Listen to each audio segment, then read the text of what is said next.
To je pozdrav, s katerim je vinska reprezentanca Slovenije pričela vsako nogometno tekmo, vse dokler niso v finalu Evropskega nogometnega prvenstva vinarjev v Budimpešti z rezultatom 3:2 premagali gostiteljev, ekipo Madžarske. Kot kapetan vinske nogometne reprezentance Slovenije, kako zadovoljni ste s uspehom svojih varovancev? To je težko opisati, to so neverjetni občutki.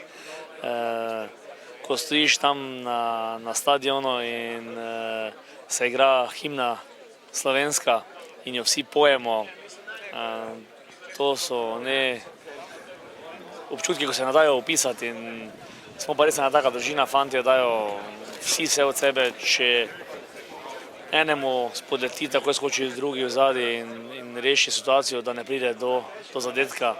Res smo nastaljena prava taka družina, seveda pa vsi znamo igrati nogomet, igramo po nekih teh regionalnih ligah še vedno, eni še redno, nekateri igramo v veteranskih ekipah. Na čem je večji poudarek, nogometu ali vino? Ja, sigurno je poudarek na vinu, prvo.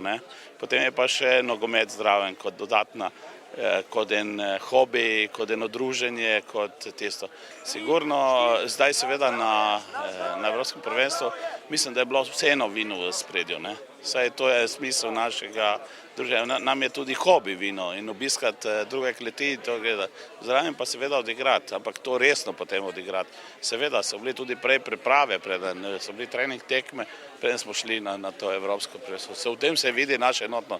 Gleda, da so nekdo ostale reprezentance manj trenirali, če smo jih premagali, to zgleda, da je bilo tako. Je dovolj zgolj težko delo v Goricah ali so bile kakšne posebne priprave? Ne, odigramo vsako leto nekaj prijateljskih tekem, tako smo tudi pred tem prvenstvom odigrali dve tekmi. Za nekoga je lahko dost Gorice, ampak vemo, da v Goricah ni več teh fizičnih del toliko, da bi rekel, da je to dosti, treba tudi malo strenirati. Ste morali morda pred tekmo upravljati kak alkotest, je veljalo pravilo nič na igrišču? Ja, mi smo predlagali tist, ki nima 1,5 nima kaj delati na igrišču. To smo mi zagovarjali in so se večinoma strinjali, ampak noben ni to delal.